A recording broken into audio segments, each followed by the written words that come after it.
Welcome to the You're Worth It podcast with Coach Ha-Keem. Career conversations with leaders you need to know.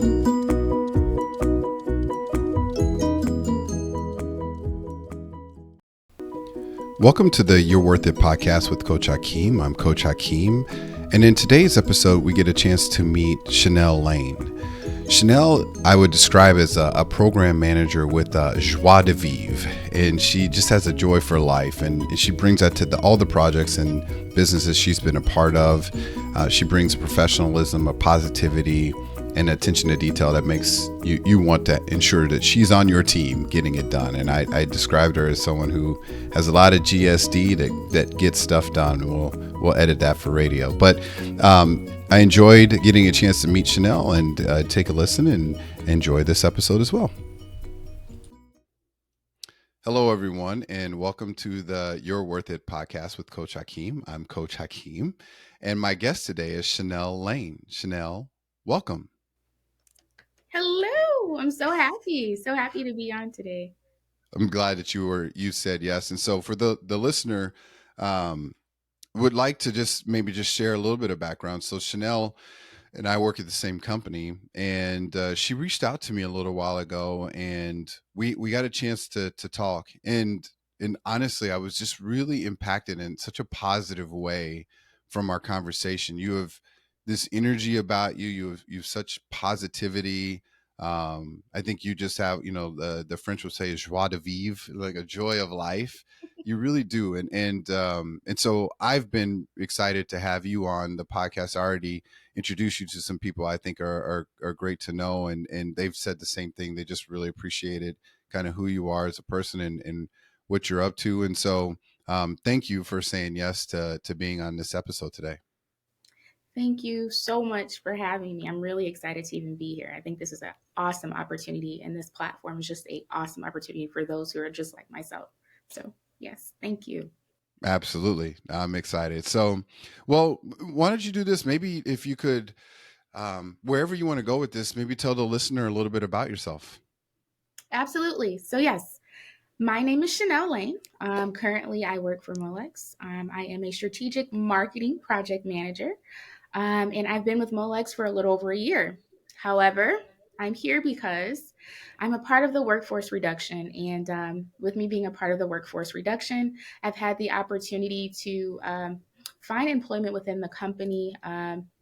However, it's just for temporary. It's temporary until further notice. But as a strategic marketing manager currently, the role that I play within the company is just pretty much making sure that we are aligned on project plans. Not only just aligned on project plans, but all of the gory details. Um, are being accounted for, and that communication is being had. Accountability is something that you have to do as well, making sure that people are actually holding up their end of the bargain, because it's a domino effect. Mm-hmm. In addition to that, I stay in communication with not just those who are within the United States, but also across the world. So that communication can vary, whether that is during my office hours or outside of my office hours. It doesn't matter. We get the job done. That's right. And with that opportunity came along. Like I said, I've been with Molex for a little over a year, and currently in a role that allows me to still continue being a project manager and also working with similar teams. But before becoming a strategic marketing project manager, I was a program manager. I work for a company called Jackson Dawson. So Jackson Dawson is a marketing firm. I was with this marketing firm for about 4.5 years. And man, this opportunity to be a program manager didn't start. It didn't start off as a program manager. I entered Jackson Dawson as a digital specialist coach. Basically, this opportunity to be a digital specialist coach pretty much just like grew. It grew. It grew exponentially, and it stretched me in ways that I didn't know that. I mean, I even possessed those type of skills, but it was awesome and it worked out. From a coach, I ended up being a manager over a company called Health Excel. and this is a startup company within Jackson Dawson. They are a really awesome marketing firm. They really do a great job at appeasing and taking care of any needs or dreams or anything that the client may need. They try to keep it in house and do whatever you need, and that's really awesome. And I really enjoyed that about the company. But they bought a company, rebranded it, named it Health Excel, and really needed someone to help get it off the ground, operational wise. And man, it just ignited an entrepreneurial spirit inside of me. And I'll say, because it really challenged me to identify what needed to be done and what it took to get there. And so before I knew I was project planning, I was project planning. And so Yeah. identifying the fact that there's a lot to get done, there's audits to be done, there's training to be done, there's no staff whatsoever. So, I mean, from wearing an HR hat, from wearing a trainer's hat, and I even really, really, really gained the skill of being able to take in so much information and regurgitate it in a way that is digestible. So I kind of like took on a cap of trainer, and I didn't know I had that skill set to do so, but I grew in that. And not only did I grow in that, I took on quality coaching as well. Really taking in and listening to, our care coordinators and our, what do we call it? I believe AEP leads at the time. Um, and coaching them on how to make that sale, or how to be that liaison between the doctor's office and the patient, and how to care, because a lot of the people we targeted were those who had two or more chronic illnesses. Mhm. And majority of those people are senior. They need to know that you care. Your personal touch matters during these phone calls, because that either makes or breaks the relationship, or makes or breaks the opportunity for business. Yeah, And that's huge. That's huge. it And is. It so is.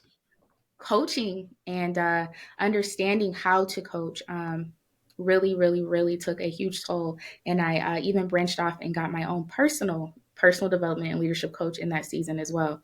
So not only was I coaching professionally, but I was being coached in my personal life, and that really helped open up a lot of areas and open my eyes to a lot of things that you just don't see in your day to day. But from there, I became a program manager. My director, she's so awesome. She was an awesome, awesome, awesome director. I loved her to pieces. I still do. But she asked me to come back over and be a program manager. And I did. I mean, what can you say? I loved her. So I said yes. And I came back as a program manager on the Jackson Dawson side of things. And I took on a client, which was well, I guess I can say it, but it's an automotive client.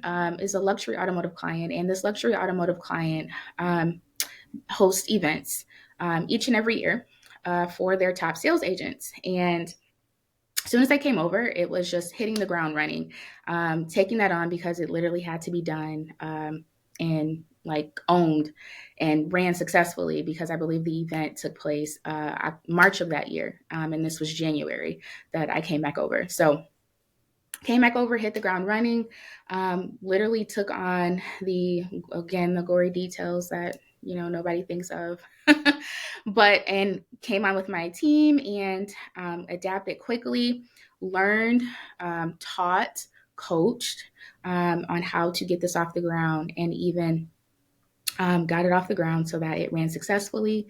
Even met and coached our IT on how to build our dashboard to be able to house the information that we're capturing from the sales agents, and even just the client as well. So it was a really, really awesome time. And even during that, right after, hosting that event, I had the opportunity of doing a more logistical side of things, for a tour that took place all over the country for a really awesome company that has launched EV vehicles recently.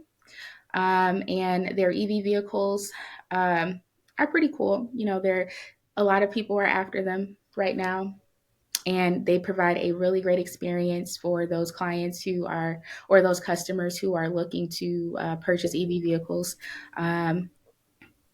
And I took on the logistical aspect of it, as well as dealing with the dealers, and coaching a team also to be able to, again, uproot another event and That's good. speak to those clients and have that relationship, because we were bringing the tour to the dealership.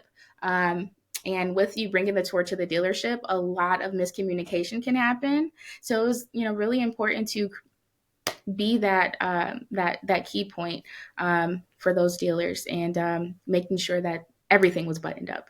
Everything, because what wasn't buttoned up typically had an impact on the customer, and that impact on the customer could very well change their want to purchase that vehicle. So, don't Yeah. want to mess up a sale. Yeah, well, so there's a lot I think that you just shared that I think it's really important to maybe reflect on with the listener, just so they maybe hear a little bit what I hear. So one of it is just that there's certain people that you want on your team, and that just I use the acronym GSD, and the S, I'll just keep it safe for our podcast, get stuff done, right? Yeah, You have someone that can just get stuff done. They see the vision, they understand you, whether that's a coach, whether that's the HR hat, whether that's the program manager, whether it's the marketing, whether it's the details associated with the event. But they just get stuff done, and you do all those things. And you mentioned that you didn't even know you had some of those skills until you were asked to do them, or until you took them on and did it yourself. And so I think that is a unique skill set, because you'd be surprised, and you probably wouldn't be, but how many like people there are that like love to like direct, like love to say, this is how it needs to happen, this is how it happen, and you know I'll go do right. And then people look around and say, who's getting it done, right? yeah. What you described, in a lot of, I'd say, with really good insight into how you think about it, how you operate, how you partner with others, is how you start with the vision, how you Mm-hmm. think about all the things that need to get to happen in order for it to occur along the way, and Yeah. then how you execute against that. And so I think I think it's something good, and it's something that I was reflecting on as you were sharing. And so very, very cool to hear and see how you think about it. So maybe with that, one area that I find people really sometimes struggle to think about, I can talk about this, that, or another, but it's harder to talk about myself and what I'm good at.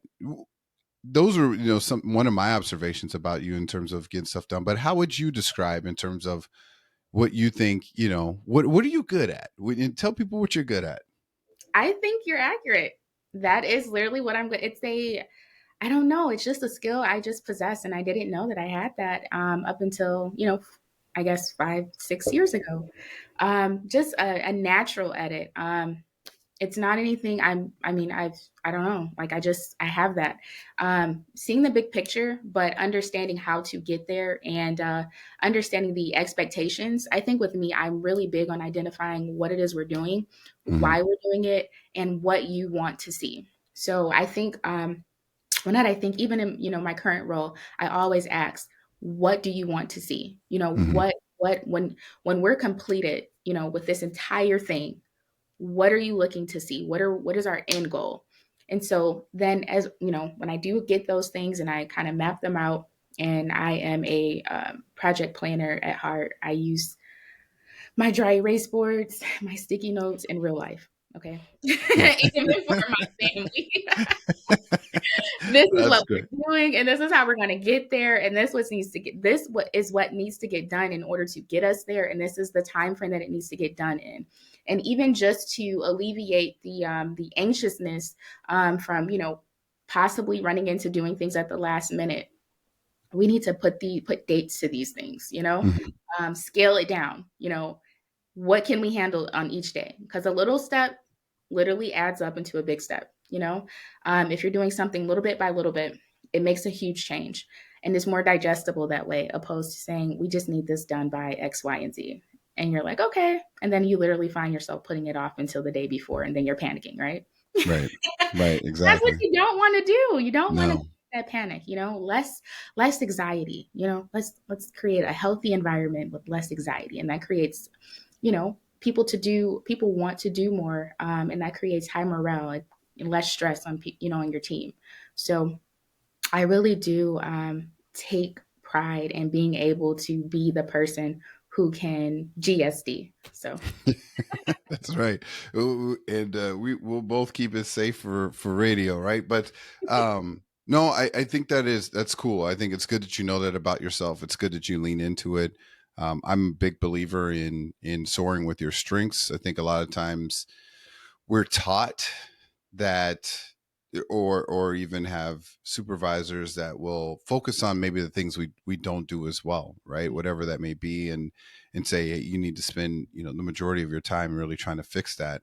Well, there's typically a reason why we're not strong or whatever that is. And so the effort and energy it takes to fix it is more than leaning into what you really do well. And clearly that's something that you do well in terms of starting with that vision, what they want to see, and then all the tactics and the dry erase and the sticky pad you're using to achieve that. So I think that's cool. I think it's a really cool visual. I think it's cool that you know that about yourself, and that's something that you continue to strive to to do. And so when you did share with us, and so thank you for sharing with us, just that you're love the people you work with, you love the job that you're doing, but this currently what you're in is maybe it's more temporary in nature. So as organizations they're always looking for people, top players, people that GSD, why should an organization, as you think about it, why should they bring you in? What's the selling point? You selling yourself, what would you sell them on? all right. Well, that's a good one. So for me, I feel that each organization is looking to bring in someone who can help get things done. However, you don't want to just get things done. You want someone who's able to come and be that team player. In addition to being that team player, they're also identifying other areas that can also help catapult your business forward. And that's what I do. And that's what I bring to the table. So I'm not only coming in to be the team player to help, catapult your business forward, but I'm also identifying issues that I can create a solution for. And I take pride in creating solutions. So, whatever that solution may be, and whatever hat that requires me to wear, that's what I'm bringing to the table, and that's what I feel your organization deserves. So, yeah. That's so well said. I'm not gonna follow it up. I think you just said it. You knocked it out. So yeah. So what she said, and that's why you should bring her in into your organization, because that's what she does. So Chanel, awesome. So tell me about maybe one of the, as you think through, those organizations, those relationships, the companies, the people that you've worked with, what is one of those really good relationships, partnerships that you had, that you can think of, and what made it unique or what made it special, and what were you all able to do? Yeah. So, jumping back to when I mentioned the startup company. So there's a gentleman who I got really close with, who at Jackson Dawson, who helped me build the to yeah, he helped me build a dashboard in order to be able to look at the gory details in a data, a pretty nice, graph and all this kind of stuff. So we're dealing with analytics. And when dealing with analytics, it can be either a thorn in your side or a really great thing. And at the time, it was a thorn in my side. However, working with him created a love for me, to be able to look at it and understand, okay, these are areas that we need to work in. And these are areas that, we're dropping the ball, and be able to think about what solutions will get us there. So, Hmm. when creating these dashboards, I use a platform called Smart Sheets that allows you to create, and pull from so many different areas and so many different Excel sheets, or worksheets, to be able to bring in those details, and have them readily available at all times. So, yeah, I think that was a great partnership, and I really appreciate him for allowing me to kind of. He kind of took me under his wing and showed me the way a little bit when it comes to making dashboards and displaying data, and understanding what needs to be displayed, and uh, just all the things that go into analytics. So Yeah. I Yeah. appreciate that so much. Why? Because now even currently it helps me I personally feel like I need that. Because it helps me identify what's working and what's not working, what trends, we possibly need to archive and what trends we, should carry on with. So yeah. Yeah. Uh, so one reflection I had just as I was listening to what you were saying is just this idea that so one, data and analytics, it's great, right? It's good to have it, but it's more important to be able to gain insights from it, right? And so the I think one, just hearing that from you, but also just this idea that someone took you under their wings and help give you insight into how to make meaningful or create meaningful information in sharing that and how to use that. I can think of so many people who, I'll just say, I think went out of their way to make sure that I learned something or to Yes. give me certain insights. They didn't have to, but they did it, and what that does in terms of the career perspective. And so I think it's just cool that you recognize it for what it was, but also that you had that and that you not only incorporated that, but now you have that in your tool bag, your toolkit, Oh, essentially going forward. So yeah, thank you. I think it's just it's people that do these things are, I mean, they don't know probably in the moment the impact that they're having, but yeah. it has such a significant impact on us going forward, right? Yes, absolutely. And I'm so, so, so grateful that someone thought enough of me to take me under their wing and teach me that, because now it's something that I do use and it is a skill set that I am able to lean on and be able to show my employer this is the data. This is what we're looking at and this is how we need to fix it or this is what we're doing well. Yeah. Well, it's interesting. In one of my books, I use an analogy of a classroom and of a teacher looking out in the classroom, and there's the kid always kind of raising their hand, and so it's like, of course, the first time they ask the question, they're gonna say, Chanel, what, how would you answer that question? The third or fourth time, they're kind of looking to see, is there anyone else, because, and but in the end, they're going to call your name again, right? Because you're showing the energy, the passion, the willingness to learn and wanting to share. And I think people want to share their knowledge with people like that. And so you strike me as a person always raising their hand, willing to participate, using that classroom as maybe a metaphor. But I do think it people tend to want to spend their time with people who do those things. So I think that says something about you as well. So very Thank cool. you. Thank you. It Absolutely. does. I Um, appreciate that. well, maybe it's so they're clearly people we all get along with. What maybe a situation? It doesn't have to be a person, but maybe a situation, a customer, a job, a program, whatever it may be, that was more difficult or just more difficult than others, or maybe just difficult in general. Can you think of a situation like that? What was that? How'd you handle it? How'd you get through it? Man, I have this one person who will literally like has changed like the way I think about handling people. Okay. And it made me reflect on a lot of things. What's one thing I want, someone to be able to say about me and my work ethic and my personality and how well they're able to work with me across the board if you ask anyone, even the person who I like to work with the least. Yeah. So this particular individual, he pretty much had a rep around the company as being, the difficult one, the one not only the difficult one, but the one with the worst attitude and the one who does the least work but causes the most problems. Okay. There's one in every company. Okay. Yeah. So this individual I had to work with on a particular vehicle launch, and man, I didn't know what I was in for, and everyone kept telling me, good luck, and I just didn't know what that meant. But when, when starting to work with him, and I will say this, at the time I had just came back from my maternity leave, with my daughter. And, I was just eager to just get my feet wet and get back into it because I'm a career driven woman and, staying home and, just being at home and momming all day is just not my thing. Okay. So this is the first thing I'm tackling, and everyone's like, good luck. Oh man, I'm saying his name, and I'm like, oh God, I'm so sorry, and I'm like, what in the world? Are you serious? Like, guys, it can't be that bad. They're like, don't say I didn't tell you. Right, right. Like, okay. So I started working with this gentleman and right like phone call, very first phone call, kickoff call, actually. No, it was a call before the kickoff call. And just introducing myself and, trying to get to understand and, we have to work together. So I feel like, we should try to at least get to know one another. How do you work? What works best for you? And it was tumultuous.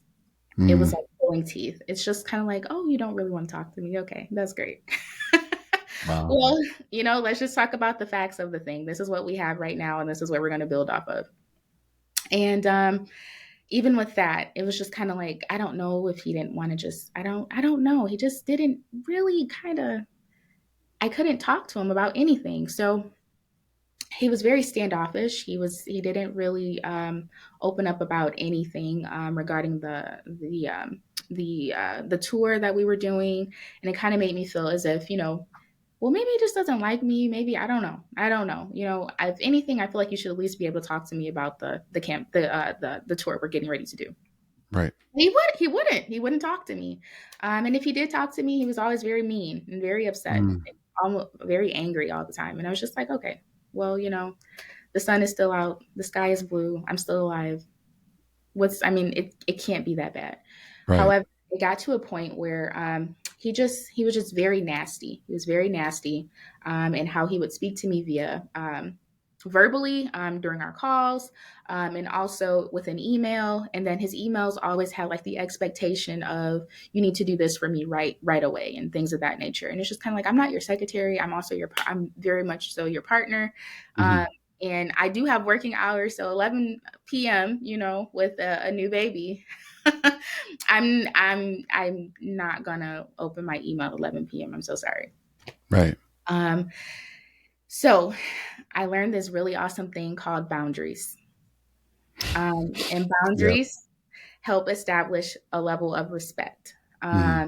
And even though, and I will say this, you can set these things, you can set these expectations, and you can expect this person to abide by them. And there's times where they will and they will not.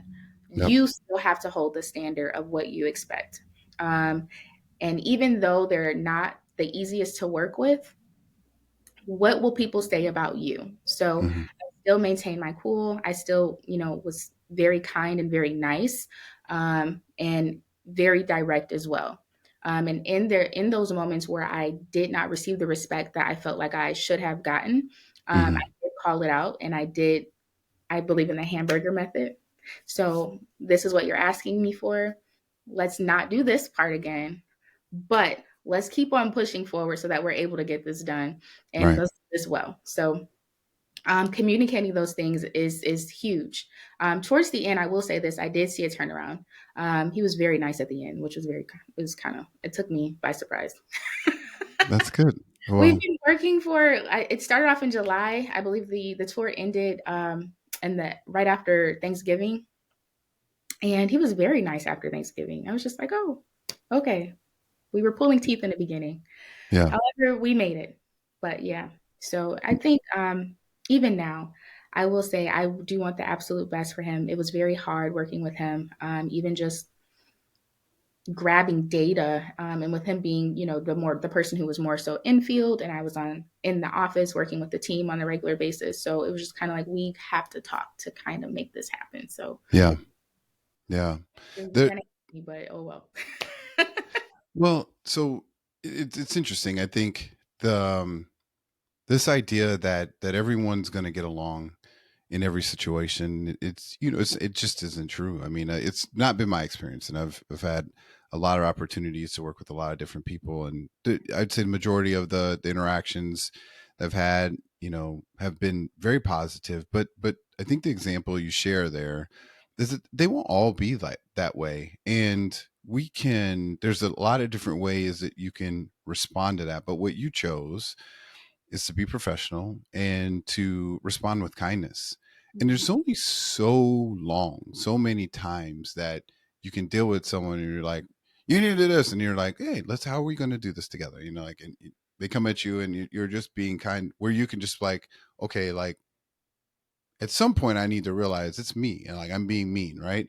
And in the other thing I think your response allows is we truly don't know what's happening in people's lives, Mhm. right? And so I don't, you don't know if they were under a certain stress or whatever, before Thanksgiving and whatever. But being kind means you don't have to, you don't have to think through all those things, because you're going to treat them, with kindness throughout the whole situation. And eventually, like, what was cool to hear in this situation is just that how it turned. And um, the things we control, right? And that's what you did. You control your response. You control, what you need to accomplish together. And so I like that example a lot. That very difficult, clearly very difficult, but how you were able to work through it, and even, change the behavior just through your own actions, and in focusing on the way that you respond. So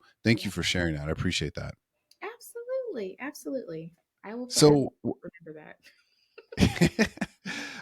well, we're it's hard to believe the time has just flown.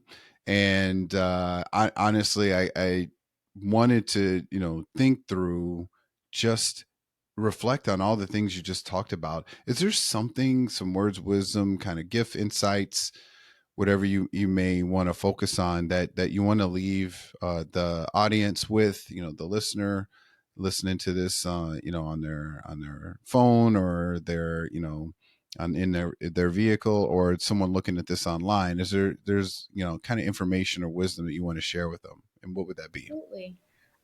Couple things you can typically. Okay, so when you are going through times within your career, and even just changes just in life, it happens. Life happens. You can't stop that. But one thing you can always do is change the way you view it. So your perspective matters. The glass can always be half empty or it can be half full, depending on how you're looking at it. Hmm. But a couple of things that help shape your perspective in every season. I live by, like, these are my mantras. This is how I raise my children. These are things I tell my team within our nonprofit, and even my teams that I deal with on a regular basis. And I've lived with this growing up. Be positive, do positive, and think positive, and positive things will happen. And that Yeah. literally shapes and molds a positive perspective, and also it speaks life into the things that you want to happen. And having a attitude of gratitude opens up doors tremendously. Yeah. And I can definitely say, like, that has opened up a lot of doors for me as well. And always be a team player. Being a team player is not going to always be comfortable.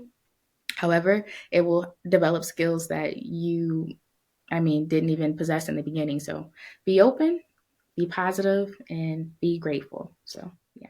Yeah, I love that. It's actually similar to one that I don't always share, but this kind of this universal law of, like, what you focus on expands. Yes. And you focus on positivity and it manifests. I mean, it I believe that. And so it becomes what you can control, it becomes what you share, it becomes what you, put instill into others. And so, yeah, I like that quite a bit. And honestly, anyone watching you sees that. Like, you literally leap onto the video, or those listening, that your positivity and just how you carry that with who you are, and as you are as a person. And so it has been my absolute pleasure to speak with you today, Chanel. And again, I just want to thank you for taking the time to come on the podcast, share your background, share what you're up to, and then obviously, in my opinion, share why people should be bringing you on to their teams. And so let's get this out to as many people as we can. But thank you for taking the time today. Thank you for having me. I am so, so, so grateful for this opportunity and what it will bring. So thank you. Thank you for even having this podcast. Absolutely. It's been great for a lot of people. Absolutely. Yeah. Very cool. uh Chanel, we'll talk again soon. Thank you. Thanks for taking the time to listen to the You're Worth It podcast. Our goal here is to help everyone achieve their career dreams. Take a minute to like our content, review our books, and never forget, you're worth it.